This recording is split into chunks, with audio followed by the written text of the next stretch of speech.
بسم اللہ الرحمن الرحیم محمد صلی علی رسول الکریم۔ فرمایا کہ بعض لوگوں کو ان کا نفس محبت کے رنگ میں بد نظری کراتا ہے۔ بعض لوگ ایئر ہوسٹس سے بڑے اخلاق اور محبت سے بات کرتے ہیں کہ بیٹی ایک گلاس پانی دے دیجئے، بیٹی ایک پیالی چائے لا دیجئے، دیکھیے جا رہے ہیں، اور بیٹی بیٹی کہے جا رہے ہیں۔ بیٹی کہنے سے کیا وہ بیٹی ہو جائے گی؟ اور بعض اس سے پوچھتے ہیں کہ آپا آپ کہاں رہتی ہیں؟ ارے گلشن اقبال میں۔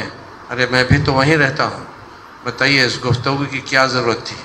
انہیں خبر بھی نہیں کہ آپا کہہ کر نفس چھاپا مار رہا ہے اور انہیں کیسا الو بنا رہا ہے، کتنے لوگ گناہوں میں ذرا سی دیر میں مبتلا کر دیا ہے۔ حضور صلی اللہ علیہ وسلم کا ارشاد ہے، زن العین نظر و زن اللسان منطق، کہ کسی نامحرم کو دیکھنا آنکھوں کا زنا ہے، اس سے بات کرنے کے مزہ لینا زبان کا زنا ہے، اسی طرح اس کے خیال سے دل میں مزہ لینا دل کا زنا ہے، اس کو چھونا ہاتھوں کا زنا ہے۔ جیسے لڑکی کے باپ کا انتقال ہو گیا ہے، اس کے سر پر ہاتھ رکھ کر تسلی دے رہے ہیں اور زار و خطار رو رہے ہیں۔ انہیں خبر بھی نہیں کہ ہاتھ زنا کر رہا ہے، آنکھیں زنا کر رہی ہیں۔ یہ مثالیں ہیں بد نظری کی شفقت کے رنگ میں۔ ارشاد فرمایا کہ یہ بات آپ مجھ ہی سے سنیں گے کہ بعض لوگوں کو شیطان بصورت غصہ الو بناتا ہے۔ ایئر ہوسٹس کو غصہ سے ڈانٹ رہے ہیں کہ تم نے چائے پیش کرنے میں اتنی دیر کر دی اور چائے میں شکر بھی نہیں ڈالی، ہیڈ آفس میں تمہاری شکایت کر دوں گا۔ غصہ کر رہے ہیں اور اسے دیکھ بھی رہے، اور نفس اندر ہی اندر اس کا مال چرا رہا ہے۔ شیطان بصورت غصہ الو بنا رہا ہے، اور جب تک مالک کا کرم نہ ہو، نفس و شیطان کی الو سازی کو کوئی سمجھ بھی نہیں سکتا کہ کس طرح یہ ہمیں تباہ کرتے ہیں۔ وہ سمجھتا ہے کہ میں تو غصے میں دیکھ رہا ہوں، حالانکہ غصہ وغیرہ کچھ نہیں، نفس اندر حرام لذت کو چوری کر رہا ہے اور اس کو احساس بھی نہیں۔ بتاؤ کیا نامحرم کو غصے سے دیکھنا جائز ہو؟ ارے نہ شفقت کے دیکھو نہ غصے سے دیکھو۔ اگر منع کرو تو کہتے ہیں کہ تو ہم غصے سے دیکھ رہے ہیں، کوئی بری نیت سے تھوڑی دیکھ رہے تھے۔ جیسے میرے شیخ کے ایک ملازم نے دکان سے تھوڑا سا گڑ چورا کر جیب میں رکھ لیا۔ حضرت کو اطلاع ملی، بلا کر پوچھا کہ تم نے دکان سے گڑ کیوں چرایا؟ کہا کہ مولانا صاحب میری نیت خراب نہیں تھی، میں نے اچھی نیت سے لیا تھا۔ بتائیے بھلا چوری بھی اچھی نیت سے ہوتی ہے؟ اسی طرح بعض لوگ کہتے ہیں کہ مولانا ہم تو حسینوں کو اچھی نیت سے دیکھتے ہیں، حسینوں کو دیکھ کر ہم اللہ کی معرفت حاصل کرتے ہیں کہ واہ کیا کمال ہے اس خالق کا، ہمارا مالک کتنا بڑا ڈیزائنر ہے جس نے ایسی حسین شکلیں بنائی ہیں۔ استغفر اللہ، یہ تو اور سخت بات ہے، عورتوں کو دیکھ کر معرفت حاصل کرنے کا خیال اور یہ امید کہ اس سے اللہ کا قرب ملے گا۔ حرام کو ذریعہ قرب سمجھنا اور اعلی غصے کو اعلی قرب سمجھنا کفر ہے۔ ایک صاحب نے کہا کہ یہ حسین تو آئینہ ہے، ہم ان آئینوں میں اللہ کا جمال دیکھتے ہیں۔ حضرت حکیم الامت تھانوی رحمۃ اللہ علیہ نے فرمایا کہ جی ہاں یہ آئینہ تو ہے، مگر آتشی آئینے ہیں، تمہارا ایمان جل کر خاک ہو جائے گا۔ اس بد نظری کی بدولت بعضوں کا خاتمہ کفر پر ہوا ہے، اللہ حفاظت فرمائے۔ علامہ ابن قیم جوزی نے لکھا ہے کہ ایک نظر باز تھا، مرتے وقت جب اس کا کلمہ پڑھا گیا تو اس کو وہی معشوق جو دل میں بسا ہوا تھا یاد آ گیا، اور کلمے کے بجائے اس نے یہ شعر پڑھا دیا۔ عربی میں ہے کوئی شعر، اے معشوق تیرا خوش ہو جانا مجھے اللہ کی رضا سے زیادہ محبوب ہے، نعوذ باللہ۔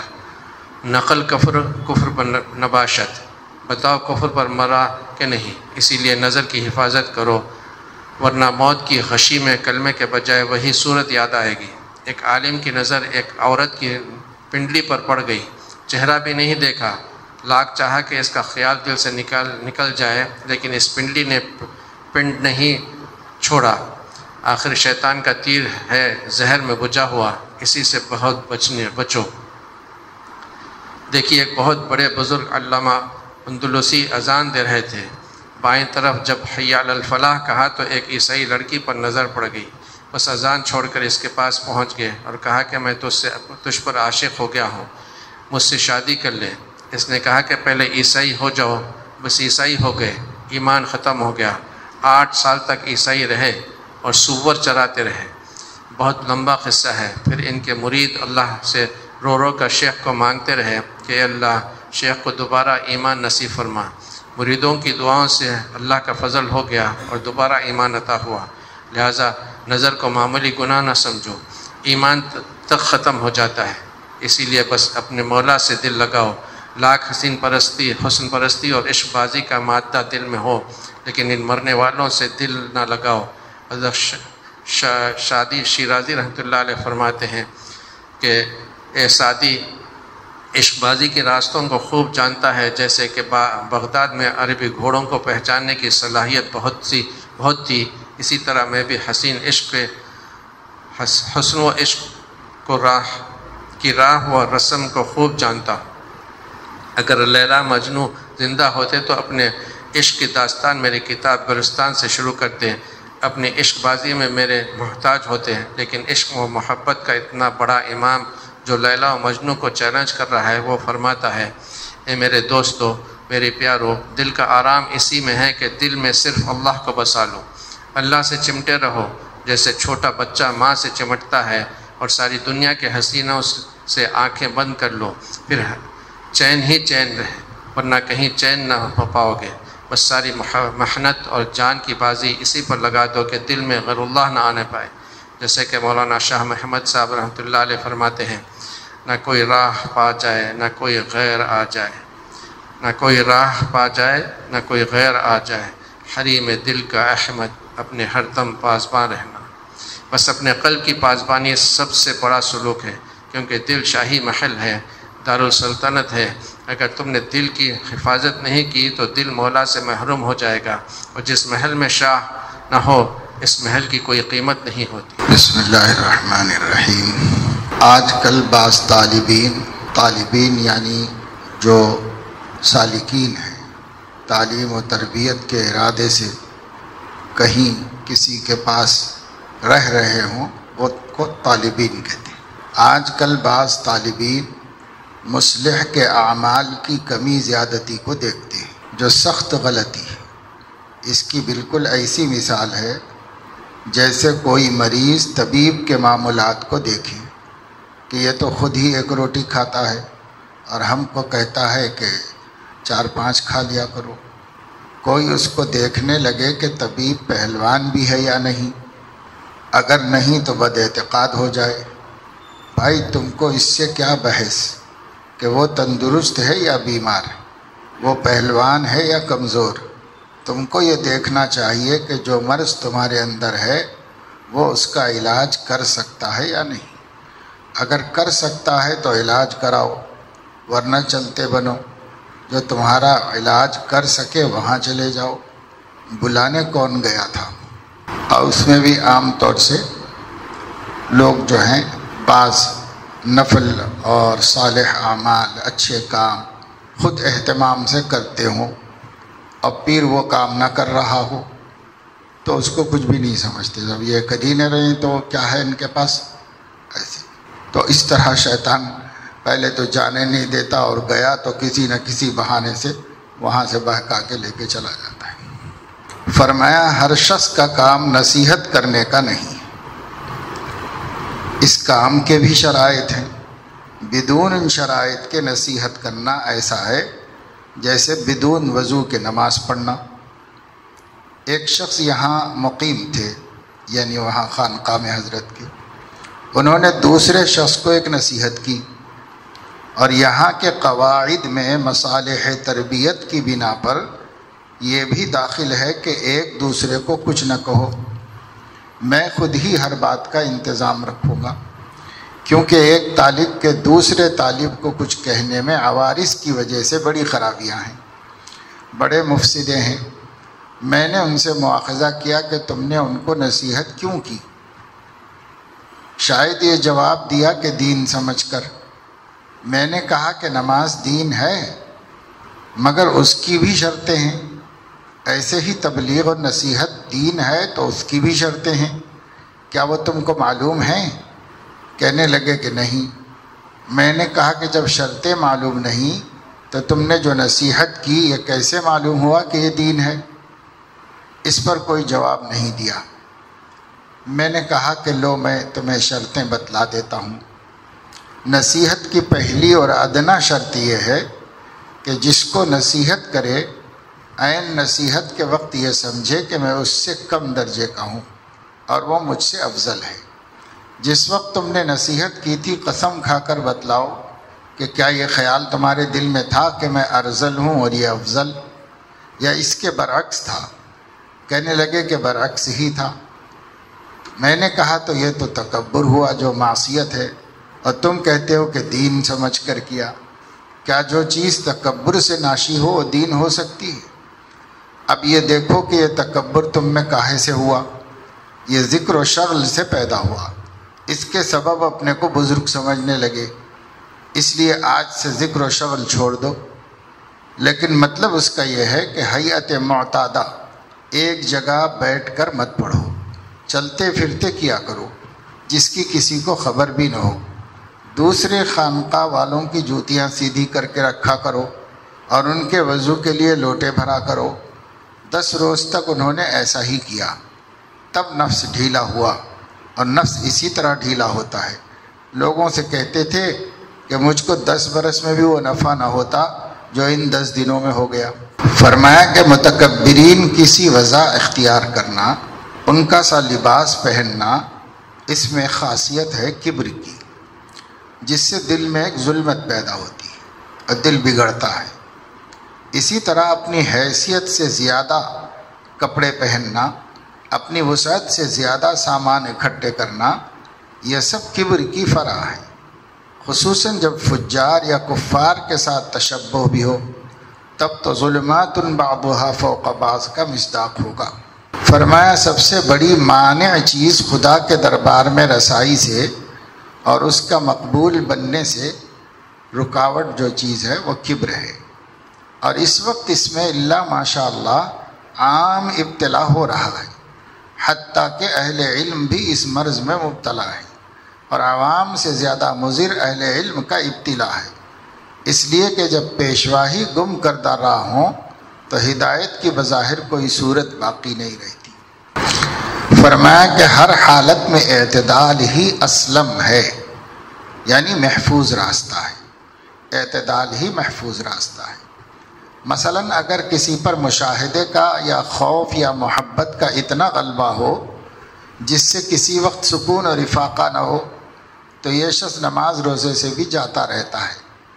علاوہ معذوری باطنی کے ایک حصی معذوری یہ ہو جائے گی، مثلا نماز بدون طاقت کے نہیں ہو سکتی، اور طاقت بدون طعام کے نہیں ہو سکتی، اور طعام بدون رغبت کے نہیں ہو سکتا، اور اس حالت میں رغبت کا ہونا مشکل ہے، تو پھر قوت بھی نہ ہوگی اور کوئی کام نہ ہوگا۔ نیز ان چیزوں کے دوام نہ ہونے میں ایک اور بھی حکمت ہے، وہ یہ ہے کہ حضوری میں جو لطف ہوتا ہے وہ دوری ہی کی بدولت ہوتا ہے۔ لطف اسی میں ہے کہ کبھی حضوری ہے اور کبھی دوری، کبھی سونا ہے اور کبھی جاگنا، کبھی ہنسنا ہے کبھی رونا، کبھی بولنا ہے کبھی چپ رہنا، کبھی قبض ہے کبھی بسط۔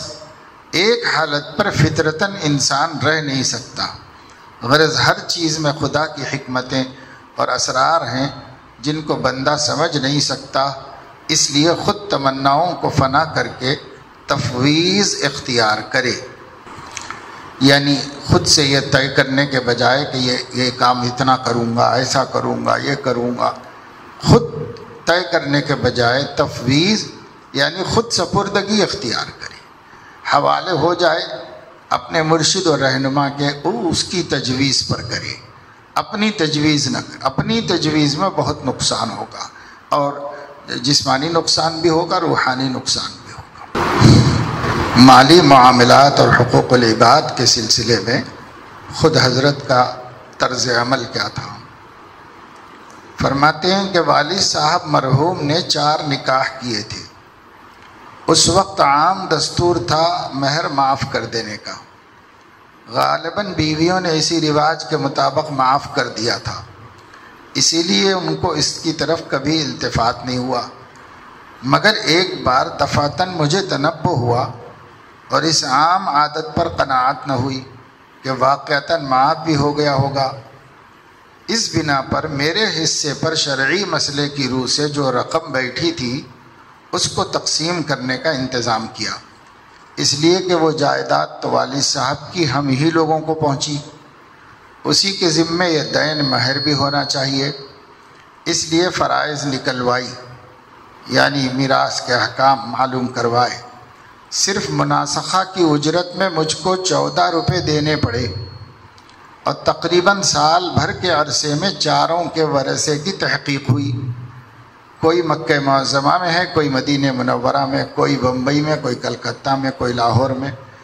غرض الحمدللہ بعد تحقیق جس کی جو رقم میرے حصے میں آ گئی تھی سب کو پہنچا دی گئی، غالباً 800 روپے سے کچھ کم یا زائد میرے حصے میں ان لوگوں کا حصہ بیٹھ آ گیا، جس میں سے صرف 2 جگہ باقی ہیں جہاں ابھی رقمیں نہیں پہنچی، بمبئی اور مکہ معظمہ، پھر بعد میں تو وہاں بھی پہنچ گئی۔ ورثے کے حصص میں بعض بیچاروں کے حصے پر 1 ہی پیسہ آیا، بعض کے حصے پر 2 پیسے آئے۔ کاندلے میں بڑے بڑے معزز و متمول لوگ ہیں، بعض کے حصے پر قلیل پیسے آئے، مگر میری درخواست پر کسی نے قبول کرنے سے انکار نہیں کیا۔ مجھ کو بڑی ہی مسرت ہوئی کہ انہوں نے قبول فرما لیا، اور اس خیال سے نہ تو معاف کیا کہ معاف کرنے کی کوئی چیز نہیں، اور نہ لینے سے انکار کیا کہ میری دل آزاری اور دل شکنی ہوگی۔ ماشاء اللہ کیا ٹھکانہ ہے ان کی اس سمجھ اور فہم کا اور شرافت کا۔ بہرحال یہ حضرت کی احتیاط تھی، چونکہ پوری زندگی حسن معاملت اور حسن معاشرت کی تعلیم دیتے رہے اور اسی پر بڑی توجہ دی، اور بعض اوقات فرمایا کہ اس کی اہمیت بعض پہلوؤں سے عبادات سے بھی زیادہ ہے، کہ معاملات اور معاشرت یہ بالکل صحیح ہوں اور سب کے حقوق کے معاملے میں اللہ سے آدمی ڈرتا رہے۔ تو خود حضرت رحمت اللہ علیہ نے ایسا ہی کیا، اور یہی بزرگوں کی چیزیں سامنے ہوتی ہیں، آدمی پڑھتا ہے، ان کو جانتا ہے، ان کو دیکھتا رہتا ہے، تو خود آدمی کے اندر بھی اس کا شعور پیدا ہوتا ہے۔ ایسے ہی حضرت تھانوی رحمہ اللہ کے ملفوظات کو پڑھ کر اور ان کے اس ملفوظ سے متاثر ہو کر جو ہے ہمارے والد صاحب رحمۃ اللہ علیہ نے بھی ایسے ہی کیا تھا۔ جب ملک تقسیم ہوا تو ان کے 2 بھائی پاکستان چلے گئے، اب صرف 4 رہ گئے اور وراثت رہ گئی۔ تو اس زمانے میں بہنوں کو تو دیا نہیں جاتا تھا، یہی کہا جاتا تھا کہ جو کچھ بھی ہے وہ ان کو ہم نے پال پوس کے اور شادی بیاہ کر کے جو کر دیا تو حق ادا ہو گیا، بس یہ سمجھا جاتا تھا۔ اور بھائی 2 یہاں موجود نہیں تھے، اور ملک میں یہ قانون بن گیا تھا کہ جو پاکستان چلا گیا ہے اس کی یہاں پر کوئی جائیداد نہیں، کوئی پراپرٹی نہیں ہوگی اس کی، وہ سب۔ تو وہ بھائیوں میں یہ طے پایا کہ بس اب 4 کے بیچ میں یہ تقسیم کر لی جائے، 4 حصے کر لیں، 4 لے لیں، کیونکہ اب ہم ہی اقدار رہ گئے اس کے۔ مسئلہ بتانے پر اب اس زمانے میں دھیان نہیں گیا، نہیں ہوا ایسا۔ تب ہمارے والد ماجد رحمۃ اللہ علیہ نے جو 1/4 حصہ ان کے پاس آیا تھا اس کو پوری زمین کو دوبارہ 6 بھائی اور 1 بہن میں تقسیم کیا۔ تقسیم کرنے کے بعد دیکھا کہ اس حساب سے مجھے کتنی ملنی چاہیے، تو اتنی تو لے لی۔ جو زائد آ گئی تھی 2 بھائیوں کی اور 1 بہن کا، یعنی ایک 1/4 تو ان کے دوسرے بھائیوں کے اس میں چلا گیا تھا، 1/4 زائد ان کے پاس آ گیا تھا۔ تو ان کو اطلاع کر دیا، بہن بیچاری مستحق تھی وہ تو لے لیا کہ اپنا حصہ۔ اب وہ دونوں وہاں تھے، ان کو خط سے اطلاع کر دیا، وہ میں دوسروں کو تو کچھ نہیں کہہ سکتا، لیکن میرے حصے میں آپ کا اتنا حصہ ہے وہ میں الگ رکھ دیا ہوں، آپ لوگ جب جس طرح لے لینا چاہیں لے لیں گے، وہ آپ کا حصہ الگ کر دیا۔ کہ وہ لوگ تو کافی عرصے تک آ نہیں سکے ہندوستان واپس، لیکن وہاں سے داروگیر اور خبر لیا کرتے تھے بھائی ہماری جگہ محفوظ ہے کہ نہیں۔ اب دوسرے بھائیوں نے ایسا کیوں نہیں کیا کہ ہمارا حصہ محفوظ رکھتے، تو ان کو بتایا گیا کہ بھائی ہماری ذمہ داری نہیں ہے، باقی ہم کو جو دین سامنے ہے اس ہم اپنے اختیار کا کر دیتے ہیں بس۔ تو شاید پہلی دفعہ 16 سال کے بعد ان لوگوں کی واپسی ہوئی، حالات ایسے بنے کہ ملنے کے لیے اپنے بھائیوں سے رشتہ داروں سے آئے، دونوں آئے تھے، اور اس وقت تک وہ لوگ وہاں سیٹ اپ ہو گئے تھے، اور اتنے سالوں میں ان کو کوئی خاص ضرورت نہیں رہی۔ جب وہ آئے،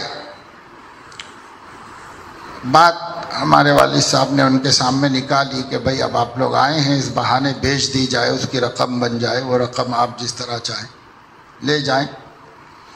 تو ہاں کرتے رہے، مگر جانے سے پہلے انہوں نے کہا، ایک بھائی پھر بھی وہاں غریب ہی تھے، تو انہوں نے کہا کہ بھائی صاحب کا حصہ میں وہاں جا کر میں خود دے دوں گا، اور میرا اور ان کا ملا کر جو حصہ ہے تو آپ کثیر العیال ہیں، یہ ہماری طرف سے آپ ہدیتاً رکھ لیں۔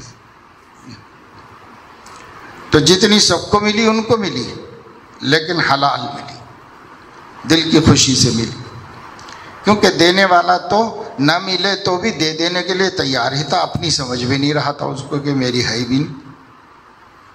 جب دوسرا شخص، اللہ نے ایسے اسباب بنائے کہ وہ گئی تو نہیں، لیکن کسی کی میراث مارنے کا گناہ بھی نہیں ہوا، سب کو جس کا حصہ اس کو مل گیا، ایسے ہوتا ہے۔ اب یہ حضرت کو ایسا ہی ہوا کہ جو ان کے والد صاحب کی بیویاں تھیں وہ سب ادھر ادھر منتشر ہو گئی مختلف علاقوں میں۔ جب حضرت کو خیال آیا کہ مہر کی ادائیگی تو کی نہیں گئی میراث میں سے، اور اس لیے نہیں کی گئی کہ وہ معاف کر دیا گیا تھا، مگر یہ معاف کر دیا جانا عرفاً ہوتا ہے۔ ہم نے بھی دیکھا بہت پہلے بعض اعزاء کے انتقال پر کہ سب عورتیں مل کر بیوہ کو میت کے پاس لاتی ہیں جنازہ اٹھنے سے پہلے، اور سب مل کے اس کو جیسے کلمہ تلقین کریں ایسے کہلواتی ہیں، وہ کہتی ہے، سب معاف کر دیتی ہے، سب سارے حقوق، اس کے بعد جنازہ لے کے چلے جاتے ہیں۔ لیکن یہ جبریہ معافی ہے یا نہیں ہے؟ حضرت نے معافی کے اگر کوئی خوشی سے معاف بھی کر دے تو بھی حضرت نے فرمایا احتیاط اس میں ہے کہ تم مہر ادا کر دو، اور بولو کہ لے نہیں رہنے دو، آپ اپنی خوشی سے کہیں بھی استعمال کر لیجیے۔ مہر پر قبضے کے بعد کچھ تھوڑا وقت گزرنے کے بعد اگر وہ پھر سے لا کر آپ کو دے دے تو لے لو، کھلوہ ہنیئا مریئا، مگر اس میں تحقق ہو جائے گا کہ وہ دل خوشی سے آپ کو دے رہے، اس کا تحقق ہو جائے گا۔ تو یہ حضرات احتیاط اس لیے ضروری سمجھتے تھے کہ کہیں پکڑ میں نہ آ جائے، بس اس سے بچنے کی ہر ممکن تدبیر کر لی جائے، اللہ تعالیٰ کی پکڑ سے بچنے سے۔ تو اس لیے حضرت نے اس کا مناسخہ کرایا، تو وہ کروانے میں ہی 14 روپے حضرت کے خرچ ہو گئے اس زمانے میں، اور اس کے بعد اتنا طے پا گیا کہ بھائی وہ جو جائیداد ملی تھی والد سے، اس میں سے 8واں حصہ یعنی مہر جو سب کا معلوم کروایا، ان سے معلوم کرا آپ کا مہر کیا تھا، آپ کا مہر کیا تھا، آپ کا مہر کیا تھا، اس میں کافی وقت لگا اور کافی خرچہ آیا حضرت کو۔ معلوم ہو جانے کے بعد وہ ایک رقم بن گئی، اب اس رقم کو جس کا جو مہر بن رہا تھا ان تک پہنچایا، وہ حصہ جو ان کے حصے میں آ گیا تھا اتنا ان لوگوں کو پہنچا دیا۔ اب اس زمانے کے اندر 800 روپے تو بہت بڑی رقم ہو گئی. اور ویسے حضرت کے والد رئیس آدمی بھی تھے. بہرحال یہ بہت بڑی رقم ہونے کے باوجود جس طرح ممکن ہو سکے اتنے دور دور فاصلوں پر رہنے کے باوجود کسی نہ کسی طرح سب کو بھجوا دیا. آگے رمضان شریف ہمارے سامنے ہے. بہت فکر اور توجہ کے ساتھ رمضان شریف کو گزارنے کا اہتمام کرنا چاہیے. اعمال صالحہ نافلہ میں ممکن حد تک اضافہ کرنا چاہیے. خاص مواقع کا حق یہی ہوتا ہے کہ اس سے بھرپور فائدہ اٹھایا جائے. اس لیے اس کی طرف توجہ دینی چاہیے. عام طور سے جو علماء ہوتے ہیں ان لوگوں کو جو ہے واعظ نصیحت،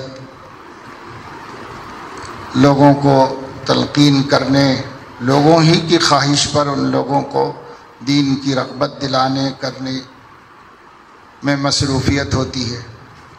اسی طریقے سے بعض لوگوں کی علمی مصروفیت ہوتی ہے. یہ مصروفیات جو ہیں وہ خود عبادت ہے اور اس لیے ان کی عبادت میں کوئی کمی تو نہیں ہوتی. عبادت کی نوعیتیں الگ الگ ہیں. عوام جو عبادت کر سکتے ہیں وہ علماء والی عبادت تو نہیں کر سکتے. جب ان کی نہیں کر سکتے تو جو ہم کر سکتے ہیں وہ عبادت پر ہی نظر رکھیں اور اس کا اضافہ کریں اور اس پر توجہ دیں. اور جیسے ابھی پہلے ملفوظ میں حضرت نے فرمایا کہ بعض طالبین کا حال یہ ہوتا ہے کہ وہ صرف جو ہے کثرت عبادت کی ترازو میں بڑوں کو تولتے رہتے. کثرت عبادت ہے یا نہیں؟ حالانکہ عبادت کس کو کہتے ہیں؟ اللہ تعالیٰ کی بندگی میں مشغول رہنے کا نام عبادت ہے. تو اور اس کی قسمیں الگ الگ ہیں، نوعیتیں الگ الگ ہیں. اس کے باوجود کہ علم اور تبلیغ کے کاموں میں ہمارے سلف صالحین کو رسوخ حاصل تھا، پر وہ بھی رمضان میں اہتمام کرتے تھے، اس کے ساتھ بھی کرتے تھے، وہ بھی کرتے تھے. اور بعض علماء اپنا علمی کام رمضان میں روک دیتے تھے اور صرف نوافل و عبادات کا اہتمام کرتے تھے. علمی کام. اب اگر امام بخاری رحمۃ اللہ علیہ فجر کی نماز سے لے کر کے افطار تک ایک ختم کرتے تھے قرآن، تو ان کو اس میں حدیث پڑھانے کا موقع تو نہیں ملتا ہوگا رمضان شریف میں. صبح شام تک وہ قرآن ہی پڑھتے تھے. پھر رات میں تراویح کے بعد سے لے کر سحر تک 10 پارے پڑھتے تھے. تو ظاہر پوری رات تو اسی میں نکل جاتی تھی ان کے 10 پاروں میں. اب یہ ہے کہ عصر کی نماز، مغرب کی نماز، عشاء کی نماز، پھر عشاء کی نماز میں خود پارہ سناتے تھے. تو اس طرح 41 ختم کرتے تھے. تو ان کو یہ سارا رمضان قرآن پڑھنے میں نکل جاتا تھا.